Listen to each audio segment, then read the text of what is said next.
This channel is supported by TrueFire. TrueFire is an online library of lessons from some of my favourite players. There's thousands of lessons on there. You can use the promo code JNC40 to get 40% off of any of their courses.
Nothing ever works when you try to hunt down guitars.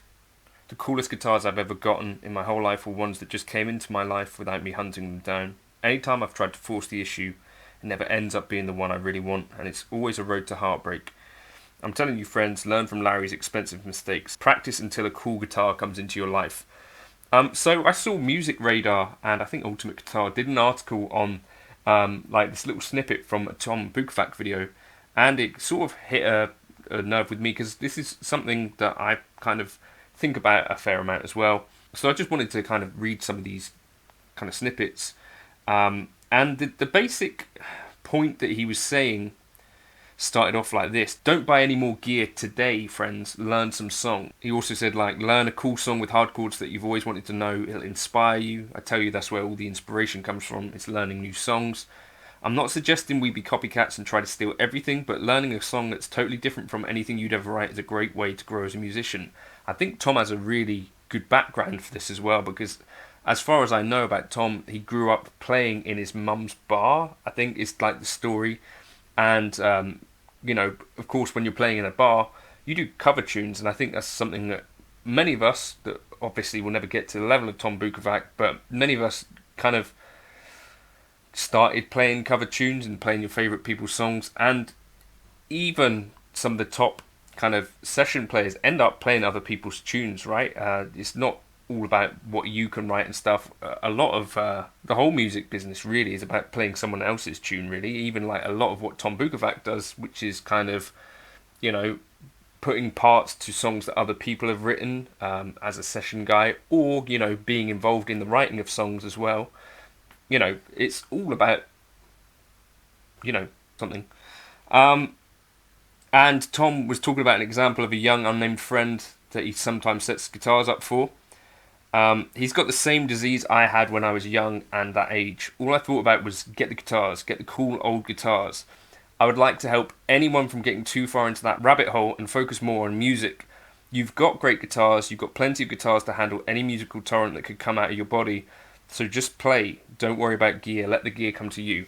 Now, I like to kind of talk about this and think about this as someone that does demo a lot of gear. And I think that's kind of a corporate social responsibility issue, because I do feel like I occasionally get people say, I bought this piece of gear because I saw you demo it on the channel. And that to me is not, doesn't give me necessarily positive vibes all the time, because there's obviously pieces of gear that I will demo that a lot of the times it would be stuff that I've borrowed off of a mate and or a friend, if you want to use the scientific term for a mate, that sort of thing. Or it could even be stuff that I help to pay to keep the lights on with, where I've done a piece of marketing work essentially for a company. So whether that be like Beatronics last week, or I've got stuff coming up with companies like me. I could give you a longer list, but it would also expose that people have product launches coming up. You know, you've seen some of the demos that I've done. I try to make it clear when they're paid. You know, I've done stuff with Boss and all of that sort of stuff. But I think it's really important that if you're, well, I feel like it's important just to talk about it and try and keep that kind of communication thing open, so that it's not just me presenting products to you all the time. Even though I'm doing it more than I used to these days, because I do have a kid to be responsible for, I'm trying to at least keep it like honest and be frank about stuff. John, meet Frank. But anyway, yeah, so I thought it's a really interesting point. There was a thread on the Fretboard forum that I saw someone asking, like, is actually the gear more fun to talk about than playing? And I have to say, as someone who uploads a lot of videos, a lot of times it is the gear demo stuff that does generate more interest. And I think that is one of the things, of course, that makes a lot of sense, given that YouTube is a place that you can go to hear pieces of new gear, and people give their takes on pieces of new gear, and play pieces of music through that new gear as well. It always kind of strikes me as slightly odd that for years and years before, the predominant way to promote new gear was essentially through print. Like, you know, because you see people criticize like YouTube gear demos, and then you think, well, what were you doing before like 2006, 2008, 2008? Like, where were you getting your information about gear and stuff like that? It was all just written down.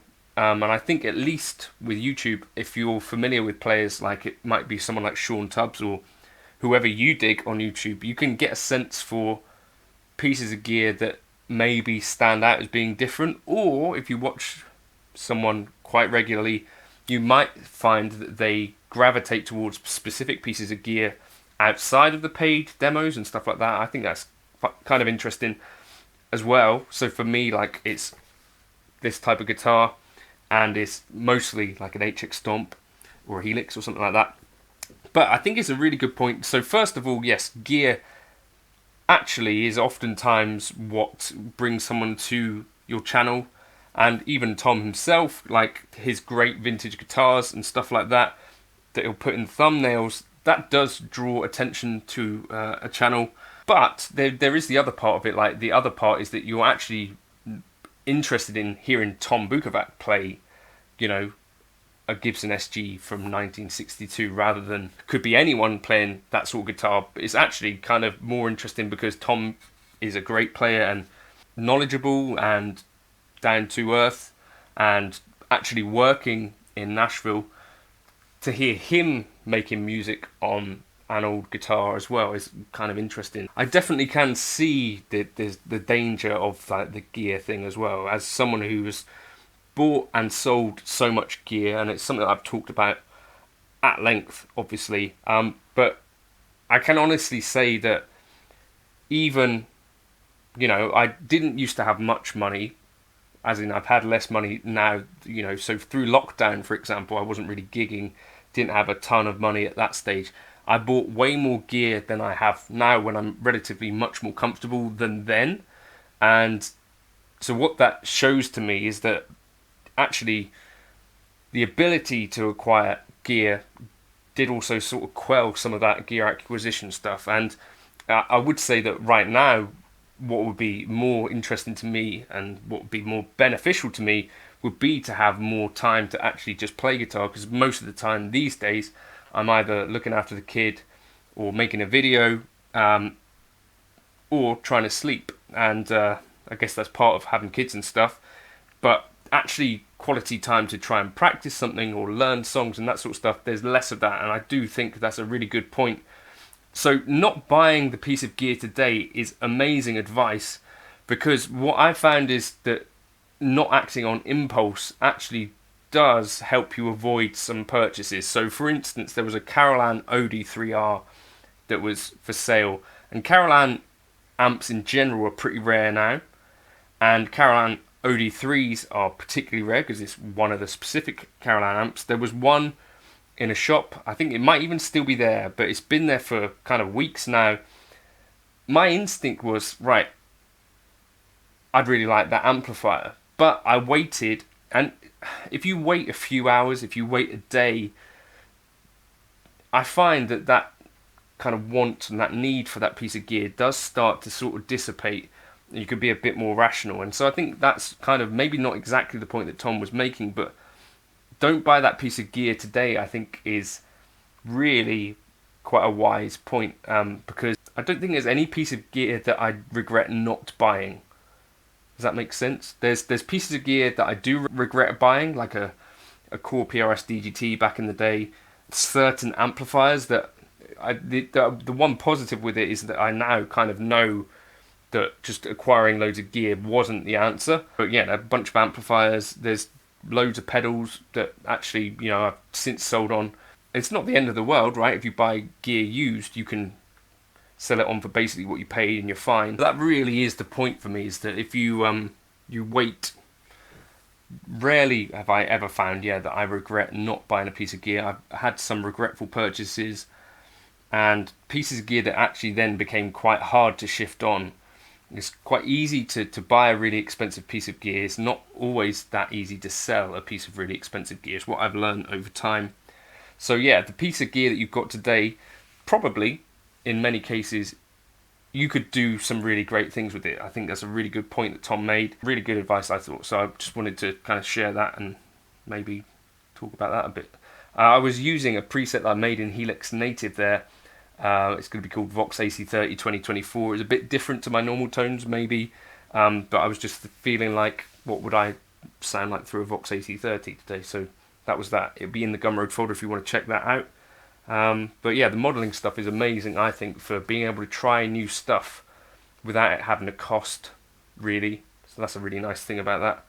And then the other thing is, learning is oftentimes pretty much free, especially with there being so much YouTube stuff. So I might put on a video and watch a bit of Tom Bukovac, break down something he's playing and try and figure out some of what he's doing, or go and listen to a Rascal Flatts song with Tom Bukovac's playing on it and try and work out what he's doing.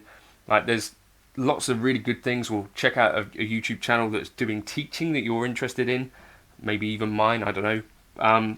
But yeah, if you're kind of hovering over the buy it now button and it's not actually the right time for you, then sometimes just waiting until the next day can be a good thing. I've found personally anyway. I don't know if you find that the same. If you've got a problem with buying gear and you want to talk about it, you can feel free to do that in the comments. It's Gear Anonymous. I'll catch you in another video soon. Cheers for stopping by.